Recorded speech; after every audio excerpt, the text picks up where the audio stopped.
Okay, Assalamu alaikum. Today we are presenting on sizing and costing for reactor, and it's presented by DT2 and DT11. So here are the teams that contribute to this video presentation. So we are from DT2 and DT11. So from DT2 we have Chan Ziyang, Fatin, Lim Fuseng, Siti Noor Hasmira, and Richard Pawing.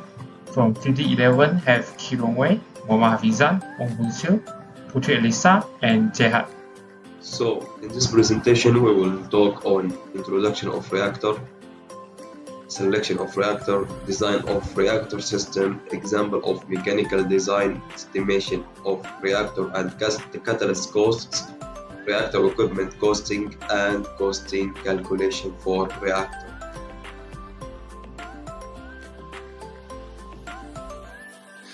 So, reactor is designed to efficiently manage and sustain reactions to produce desired outcomes such as energy, chemicals, or biological products. It's also used in various industries, including energy, chemical manufacturing, and biotechnology. Reactor core components typically include a reaction chamber, control systems, and cooling mechanisms. Reactor designs and functions vary widely depending on specific application and type of reaction. And in the next slides, we will talk more on types of reactors and its components. So, in the components of reactor, we will talk on core, its control systems, cooling system, and safety systems, and instrumentation and monitoring. So firstly, in core, it contains the fuel material and other necessary components for the reaction. For control system, mechanism to regulate and control the rate of the reaction. It also includes control rods, neutron moderators, and feedback systems. For cooling system, it removes excess heat generated during the reaction to maintain optimal operating temperatures. This also can involve coolant fluid circulating through the core or passive cooling mechanisms. For the safety systems, various safety features to prevent accidents and mitigate risks. This also includes emergency shutdown systems, containment, integrity checks, and backup cooling systems. For instrumentation and monitoring, the instruments and sensors to monitor reactor parameters such as temperature, pressure, and radiation levels. It also provides real-time data for operators to ensure safe and efficient operation. Here are some types of reactors. We have nuclear reactor, chemical reactor, and bioreactor. For nuclear reactor, it utilizes nuclear fission or fusion reactions to generate energy. Examples include pressurized water reactors, boiling water reactors, and experimental fusion reactors. For chemical reactor, it facilitates chemical reactions for industrial production. Categories include batch reactor, continuous reactors, and catalytic reactors. For the bioreactor, it supports biological processes for producing pharmaceuticals, biofuels, and other bioproducts. It's also used in fermentation, cell culture, and tissue engineering.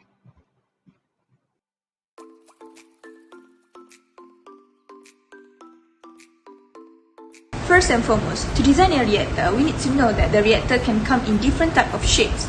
It can be categorized into three types, which is the first one, vessel or tanks, the second one is cylinder, and the third one is single or multiple tube inside a cylindrical container.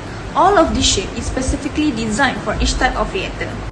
Next, in design of reactor, a reactor must have this standard design that built into it, which is the first ones, the tanks with closed end that can withstand the operating conditions if needed. And then the second ones, the cooling or heating must be provided either by internal or external coils or piping or by jacketing.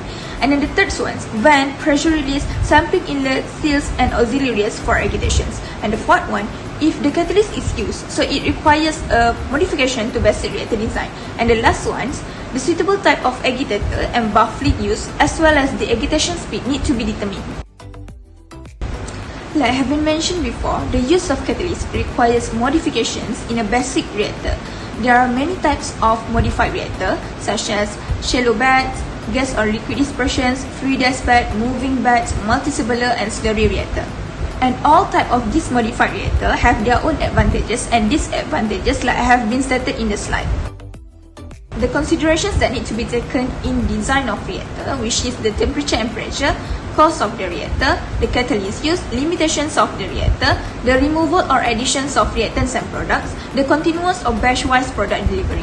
Thus, we can use the general rule of thumb to select a reactor in a reactor design by considering these 6 criteria for a general rule of thumb. The first one, if the conversion up to 95% of equilibriums, the performance of 5 or more CSTR connected in series approaches PFR can be done. The next one, CSTRs also can use for slow liquid phase or slurry reactions. Then, the batch reactors can be used for small productions, slow reactions, substances that stick or processes needing close supervisions or control. The catalytic particles usually about 0.003 meter for fixed batch reactor, 0.001 meter for slurry reactors, and 0.0001 meter for fluidized bed reactor. Larger spores in catalytic particles favor faster, lower order reactions, and vice versa for the smaller pores in catalytic particles. The formula below shows the equation to calculate the reactor volume, where V is the volume of the reactor, Q is the volumetric flow rate, the tau is the residence times. For the calculation of the length and diameter of the reactor, we need to assume the L to D ratio and substituting the reactor volume into this formula. Next, the design temperature and pressure. The design temperature and the design pressure should be always greater than the operating temperature and also the pressure. The design temperature can be calculated by using the formula, which is the TD is equal to TO plus 50.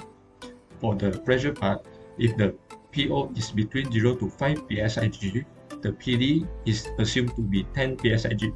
If the PO is between 10 to 1000 psig, the PD is calculated by using the formula.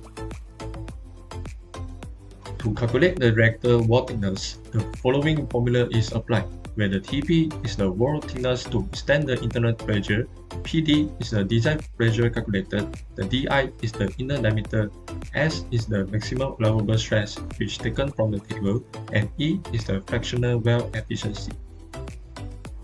The wall thickness is calculated using the formula in which the TW is the wall thickness to withstand the wind load or earthquake, L is the length, S is the maximum allowable stress, and DO is the outer diameter which calculated using the formula.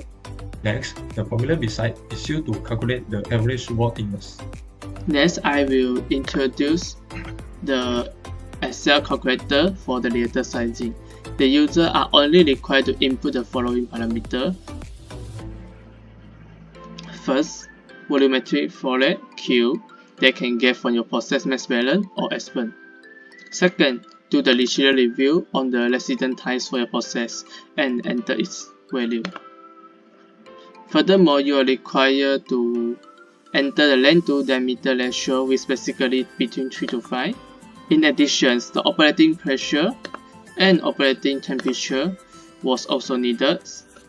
After that, the Excel will determine the maximum allowable stress based on the desired temperature. Well efficiency can be assumed to be 0.85 or 1 based on the assumptions on wall thickness TP. Next, undergo the calculation for the wall thickness TP and TW. The average wall thickness TV will be obtained. To ensure the accuracy, we compare between the DO get from step 11 or step 14 to get the percentage error. Noted that the calculation can be proceeded once the percentage error is less than 5. Last but not least, you can get the weight of the reactor by using this formula. In this case, we set the stainless steel as our material, but you can also change it to other material as well. Remember to change the density for material also. So that's all. Next, we move to the arrangement of reactor. We need to justify the arrangement reactor to make sure we can determine the best operating for those situations where other reactions compete or hinder the desired action. Then, we can maximize the desired action relative to competing reactions through control temperature, pressure, concentration, and reactor design. We have two types of arrangement reactors, which are parallel reactions and series reactions. Parallel reactions involve the utilization of reactants to form products other than the desired ones. It can consume valuable reactants and require separation from the desired products. From this design, we can minimize parallel reactions or reduce them to a level where they do not affect the overall reaction process. Selectivity of desired product can be increased also. Parallel reactions can occur due to the presence of substances that do not affect the desired reaction but lead to parallel reactions. Last, for series reactions occur when the desired products of a reaction undergoes further reactions under the same conditions that lead to its formation. Similar to reversible reaction, instead of producing more reactant, the product consuming reaction produce undesired species. Series reaction has same methodology with parallel reaction, which involve examining and controlling operational temperature, concentration, and pressure.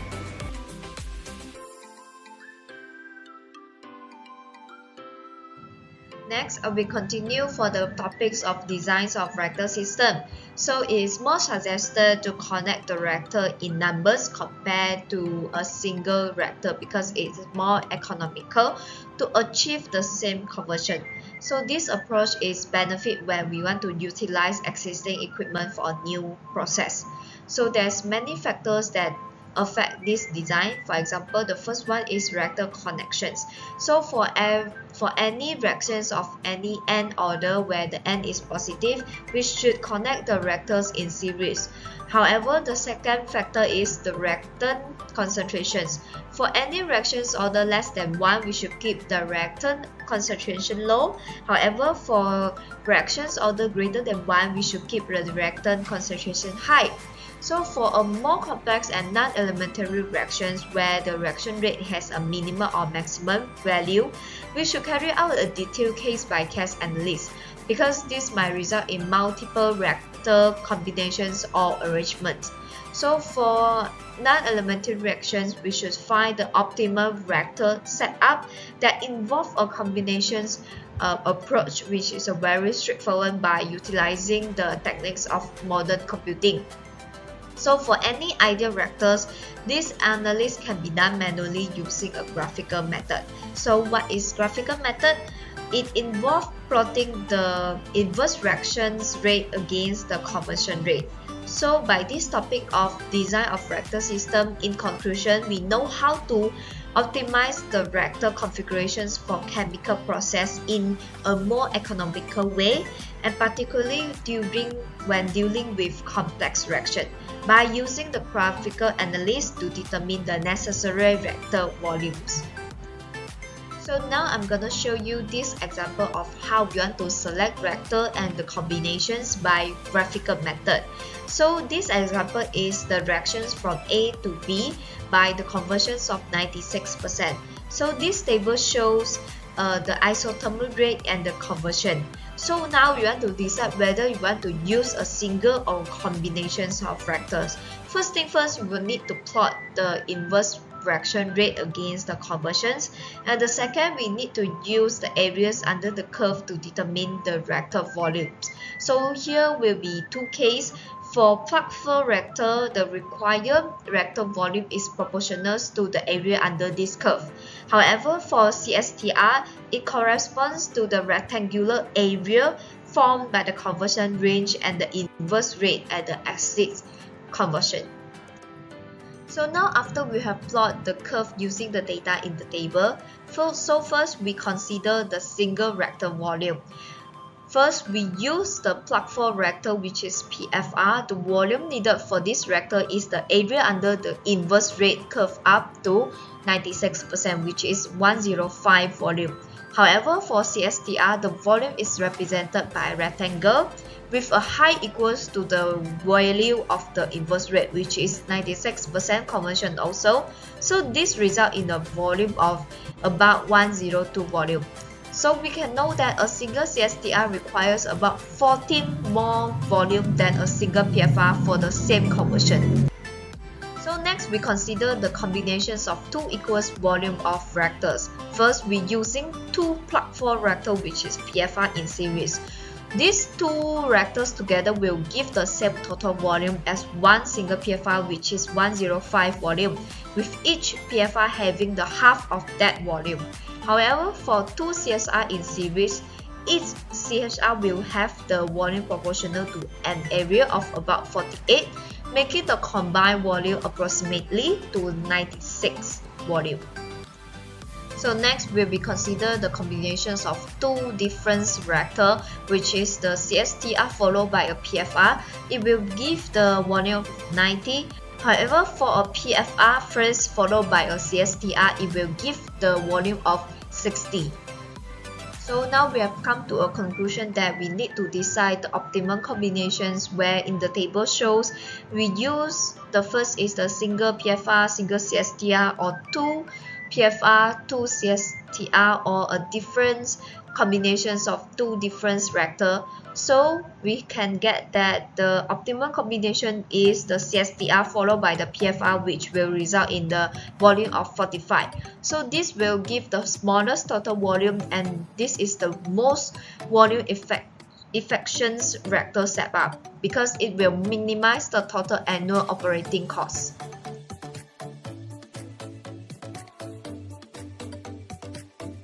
Here we have a schematic reactor diagram.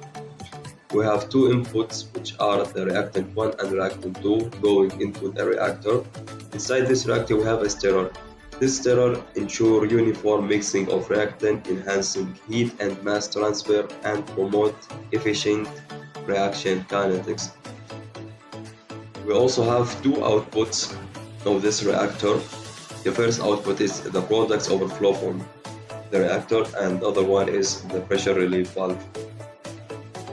The pressure relief valve in the output of reactor is mechanism to safely release excess pressure, gases, or volatile substances from the reactor to prevent overpressure and maintain safe operating conditions. Also, as we can see here in the diagram, we have the level gauge. This helps to control the level of the reactants inside the reactor by sending signals to the valve of stream reactant 1 and stream reactant 2.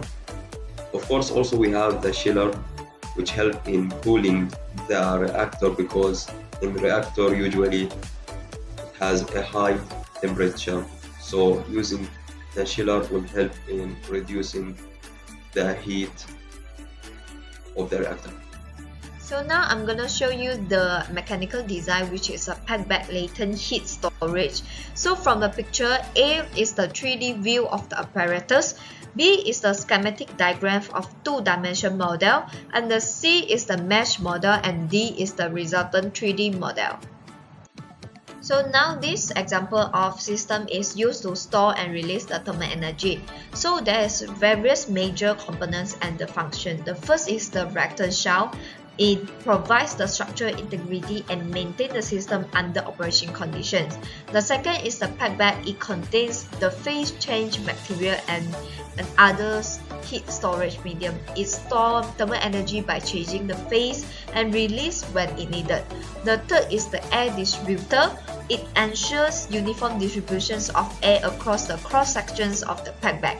It is very important for efficient heat exchange, and it will be the inlet introduce heat transfer fluid into the system to transfer the heat, and the outlet is whereby it allows the heat transfer fluid to exit the system after it has transferred and absorbed the heat from the pack bag.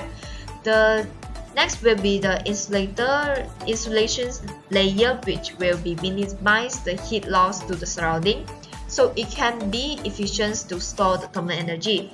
So the last one will be the temperature measurements point at different points within the reactors to monitor the temperature distributions. So now I will explain the reason why the component position like this. So for this system, it's very important for uniform fluid distributions where the air distributions at inlet to ensure the heat transfer fluid is evenly distributed across the pack bag, and this is very important for efficient heat exchange and prevent channeling. And the design is bivertical with the inlet at the bottom, outlet at the top, which facilitate the natural upward flow of heat transfer fluid. This make use of buoyancy and the gravity law. And there's various temperature sensor placed at different height within the pack bag, which will provide the temperature profile. This is very important to maintain the optimal operating condition and to detect any thermal inefficiencies. And the last one will be the insulation layer around the shell to make sure the heat loss at the minimal rate and to critical for the effective storage.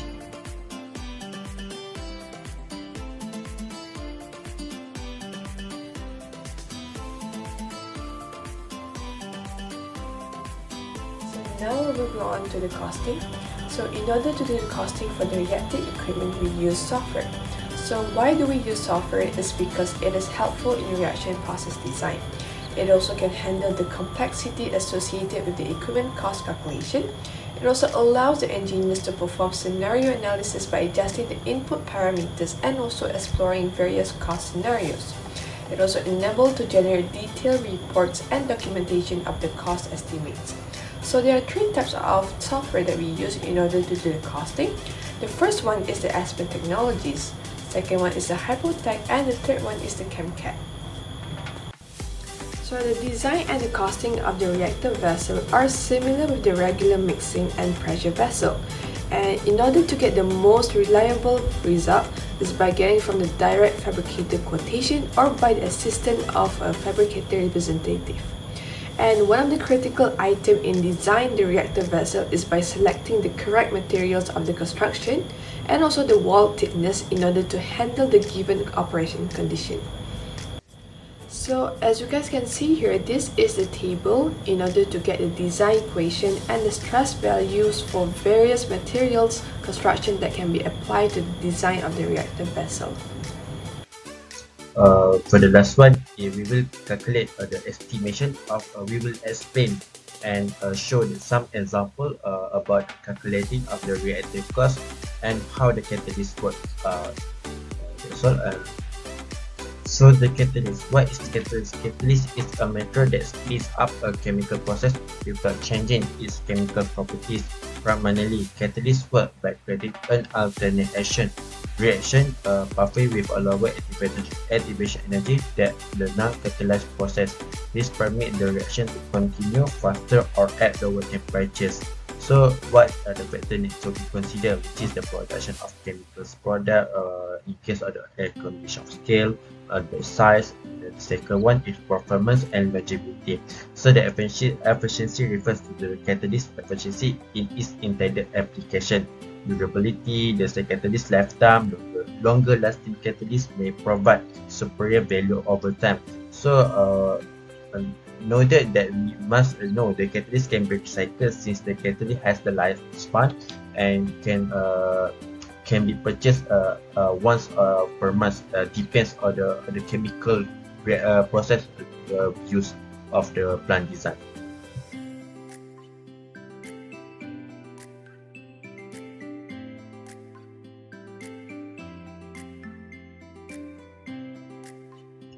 In order to calculate the reactor cost, first we use calculate the empty vessel. The first one is horizontal vessel for the 1,000 pound to the 920,000 pound.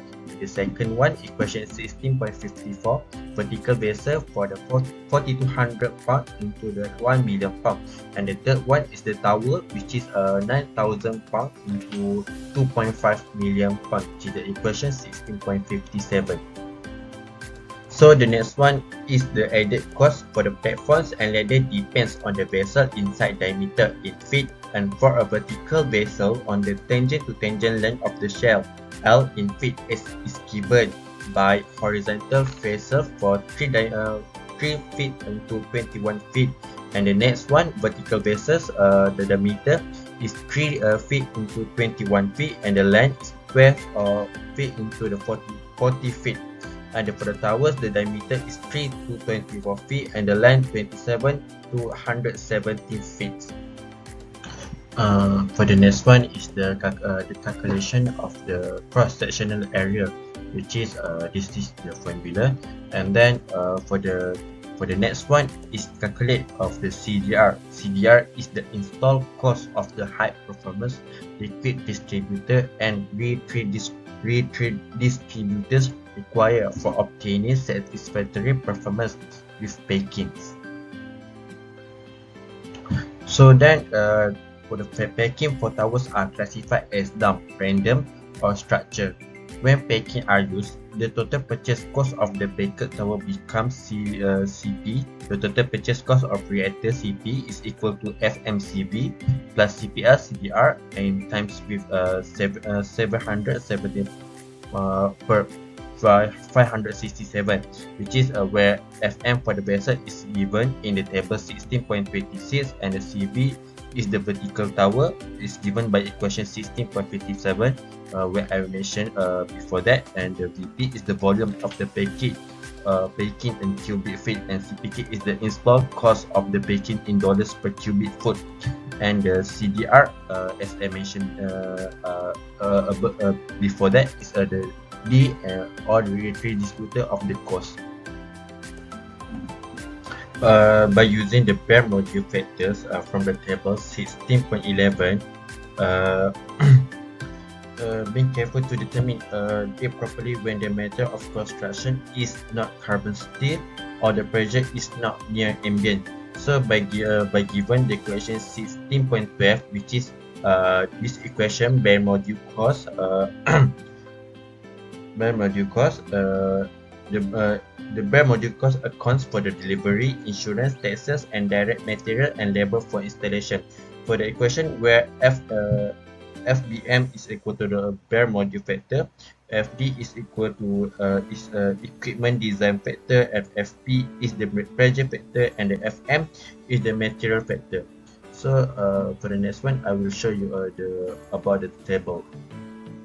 So I want to explain you about these two tables that was used in the equation of the reactor cost. For the table 16.26 is used in as I mentioned earlier for the slide before this one is the equation 16.69, where this table 16.26 was used in order to calculate the equation of the 16.69, which is the total purchase cost of the reactor, and for the second table is 16.11. The table 16.11 was used in order to calculate the bare module cost account, which is the equation for the 16.12 as I discussed the slide before this one, which is the bare module cost account for the delivery, insurance, taxes, and direct material and labors for the installation. So let me continue with the costing calculation part for reactor. So the next step will be we need to calculate the purchase cost of the anti-vessel CV by using the equation from the SATEL textbook. So we have three types with vertical vessel, vertical tower, and horizontal vessel. And then the W, which means is the weight of the material. So the weight of material must be in range. Then we have the auto calculator to calculate it in US dollar, and then we change it to ringgit Malaysia. Then we need to calculate the added cost for the platform and ladders. So the DI means the inner diameter must be between 3 to 21 feet, and then the L height must be between 12 to 40 feet for vertical vessel, and then for vertical tower and horizontal vessel, again we have calculated the cost and change it to ringgit Malaysia. Then for next step, we need to find the cross-sectional area AT, because we assume it to be a cylindrical, so the AT equals to 2 pi RL plus with 2 pi R square is a general equation to calculate the surface area of a 3D cylinder. So we will get the cross-section area with the inner diameter from previous section. Then next, we need to find the dis and redistributor cost CDR with a general equation equals to 125 times with the cross-sectional area and the number of dis and redistributor, which we have found here. Okay, it's 4. Then we include it. Then we also change it to ringgit Malaysia. And next, we need to calculate the total purchase cost of Reactor, also using equation from the textbook. So first, we have identified that the material is a stainless steel 304. So based on this table, the material factor is 1.7. So the C index is a chemical engineer plant index. Is a very common tool that used to adjust the cost from time to time.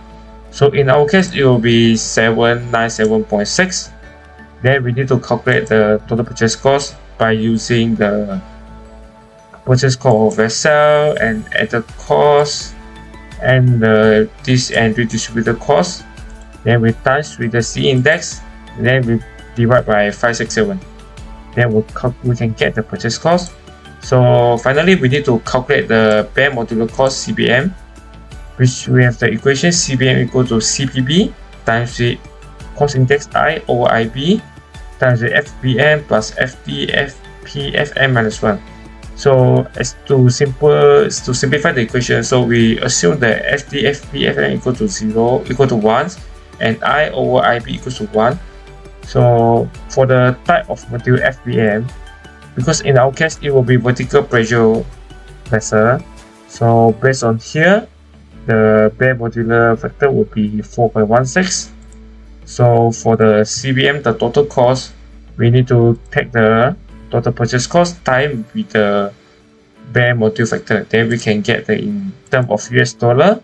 Then we also can change this to in term of ringgit Malaysia. So this is all from the costing part. Thank you.